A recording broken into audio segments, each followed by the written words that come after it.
Before we dive into depth at some examples of authorship in film, you have to understand what that actually means, and what kind of effect it has. But first, let's uncover the history, which dates all the way back to the 1900s. The term auteur theory was actually called auteur policy, and French director François Truffaut originally wrote about it in his article Une certaine tendance du cinéma français, where he also wrote about how the cinema in France at the time lacked identity. Truffaut argued that the filmmakers needed to be more brave in their approach to making films. My interpretation of what he said was that it was too limited in terms of creativity, or too basic, and often lacked films that were unique, and that the cinema that you saw at the time lacked a style which was unique and identifiable, as in you wouldn't be able to tell who created it. An example that I could make here is Wes Anderson, and his very unique use of colour in his films. Most filmmakers use the colour theory to show the mood of a scene, or the movie as a whole. For example, they would use bright and saturated colours for something that is happy or joyful. Authorship is essentially who is in the driving seat of a film's creative process. This would include script writing, screenwriting, producing, and the directing of a film. Authorship itself can actually have quite a big impact on success or failure of a film. He argued a director will have their own particular style of approach. Now obviously logistically it would take more than one person to create a film, especially if it's a big budget film. They would have things like producers, executive producers, who are responsible for how the film is executed.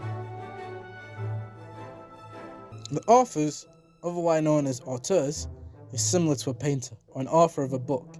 The camera would be the pen or paintbrush, and what's in front of the camera would be the paper. Auteurs like to dictate the creative aspects of the film. They direct it, they write it, and in some cases, they take part in the editing process as well.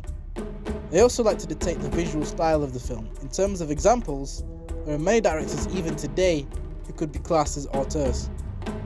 Those are Christopher Nolan, Quentin Tarantino, David Fincher, Martin Scorsese, and of course, many others.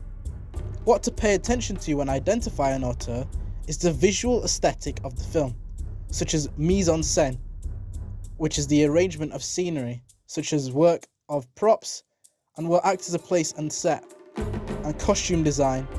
But to be classed as an auteur, you need to be able to do this consistently. The films of auteurs are a reflection of their creative vision, so their movies will be recognised as their work because of the recurring themes and visual styles that make the audience know exactly who directed that film. But it's something they need to do in almost, if not every movie. Sort of like recognisable footsteps or fingerprints. A good example of an auteur movie is Edgar Wright's film Baby Driver.